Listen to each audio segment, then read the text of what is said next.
Hello again, and welcome back to the vlog. It's been 2.5 weeks or so since I last filmed. It feels like not very much has got done in that time. I mentioned last time I've been having some dental issues. These are ongoing. At the moment I have an infection and antibiotics, which is fun, and the possibility of a root canal next week. So as you can imagine, things have been pretty uncomfortable and distracting. Anything to do with fluting, singing, mouth things has been out, and talking is quite uncomfortable too. So hopefully this will be short. Yeah. So last time I mentioned that I was thinking about doing a new piece for the Bastard Assignments gig that's coming up.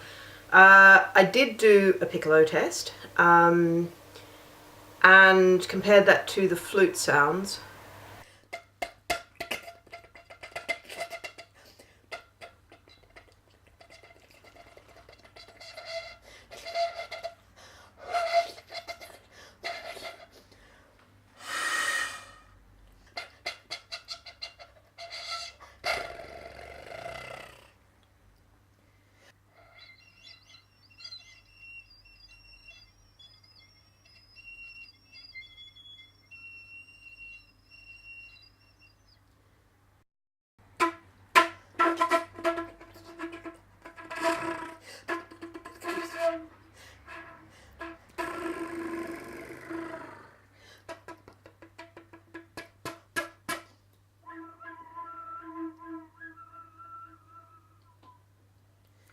It was interesting, the sounds themselves are quite good, but the range of them I felt was less, simply because the embouchure of the piccolo is smaller, and you need to keep your mouth sort of tighter to get any sound at all, which gave less scope, I felt, for the actual sounds that were happening.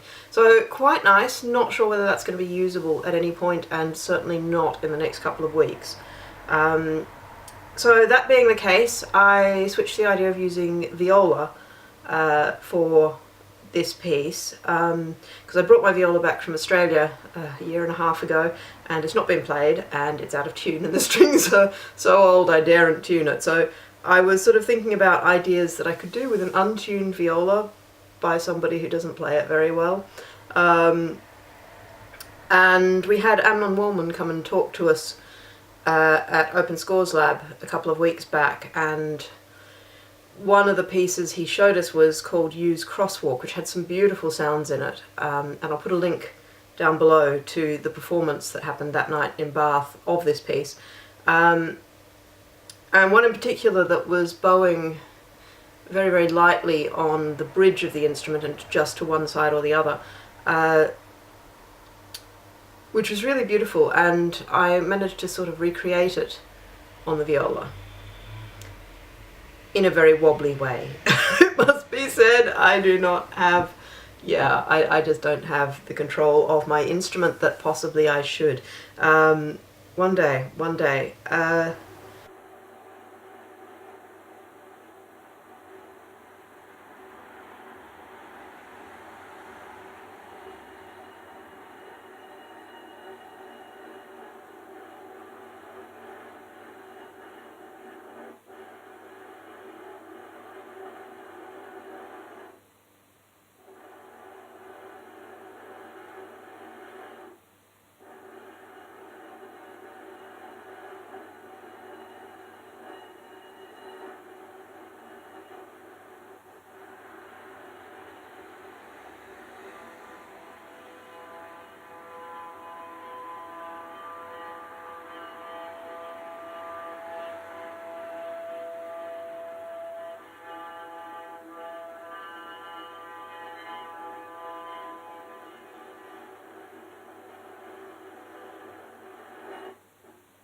So I was thinking about using that sound and some video based on the altered bookwork I've been doing with the writing.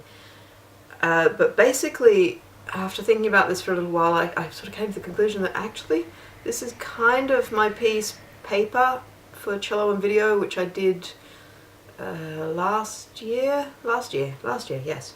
And this was just starting to feel very, very similar, like disturbingly similar, like it should not be done similar. So I'm now contemplating some way of using the viola sounds maybe pre-recorded and manipulated, maybe using Max MSP plus live sounds, and perhaps the video might just structure the sound and sort of provide a way to determining how I'm going to use those sounds rather than being something shown. Could end up a purely sonic piece. That would be unusual for me these days. But basically I just have no idea what I'm doing with this, not the foggiest. I was supposed to take it along this weekend. We're going to Snape Malting's. We're doing a workshop with Elaine Mitchener on vocal work and movement, and I had been thinking of bringing this and sort of thinking about small gestures that could be done while I'm playing the viola and sort of maybe to work on that. The short answer is all I have is a few sounds and an idea, and yeah, it's not enough to work with. So I'm thinking this weekend I'll probably take Dot Drip Line Line 8317 Fall, which I wrote for a presentation last year at Bath University, and which has never actually had a proper public performance, and I feel there could be more to be brought out of that. So that may end up being in the gig on the 5th of March. I just don't know at the moment. There's so much going on with the pain and the queasiness from the antibiotics and so much writing I'm doing at the moment for PhD stuff that, yeah, there just isn't time for me to sort of fit in all the thinking I need to do. Yes. In happier news, I'm delighted to announce I'm starting a new collaboration with the cellist Amy Jolly. She got in touch with me a few weeks back to ask if I would be interested in working with her on a project which is for her PhD, which is looking at collaborative relationships between composers and performers. And for this, she proposed, she's working on a project with a number of composers where she's asking each of us to write variations on a theme by Benjamin Britten, which at first I was like, that's a little out of my usual comfort zone. But having heard the theme that she wants to use, I think there's stuff that can be done with that there. And I've had some initial thoughts, because she wants it to be relevant to my research as well. And so I've been thinking about that space of the score and the performer interacting with the space of the score, and sort of, so my initial thoughts were about score manipulations. And yeah, I've worked through a couple of little things. Amy very kindly took a leap and did a recording of her playing the score upside down, because I just wanted to see what sort of sounds emerged from that and what her response was to it, and sort of how she then interpreted things like, well, what clef is it in and where do the accidentals go? So I was sort of more interested in what was going on behind the scenes and whether there were any interesting sounds to come out of it. Haven't really come to any conclusions yet whether that's going to be useful or not. The second one was the idea of sort of photocopying parts, and so I took along the theme that she'd sent me when I went to uni last week. Yes, must have been last week.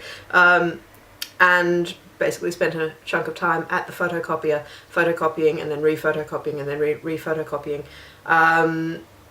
I think I got through 26 versions. And can I just say, modern photocopiers are too clean. They're too damn clean for this sort of thing. Yeah, they've vastly improved since I was last photocopying anything with any regularity. And all those sort of curious smears and dark blotches you used to get have gone in favour of little dotty areas. So it came out quite differently to how I expected. Yeah, but I'm getting some rhythmic ideas that maybe there could be sort of some stop-start stuff using the pitch material from the original Britten. Again, it's very early days for this. We don't have a set deadline. We're sort of vaguely talking about October, but there's nothing you know, there's no pressure really, so I can try out a whole bunch of different things, which is good fun. The final piece I want to talk about is Whitespace. I haven't felt up to making any further versions. I keep thinking about it, and then just I can't deal with it. I've been too much pain. But I've had some more thoughts about the score, which I briefly showed you last time. In particular, a realisation that while the current score starts with the space, that it's a space within a space, and I had the realisation that actually the piece needs to start with the paper, because if you start with the space and then you have the paper, then the assumption I think is that you're going to somehow translate the space onto the paper, whereas actually what you want to do is to start with the blank paper and then try to apply that to a space that is not blank, and which has other implications. So clearly I need to turn that around and have another go. So that's about it for the fortnight. I'm sorry there hasn't been more going on, but hopefully there will be next time. As always, if you have any comments or questions, please leave them below, and I'll see you next time. Thanks for watching. Bye!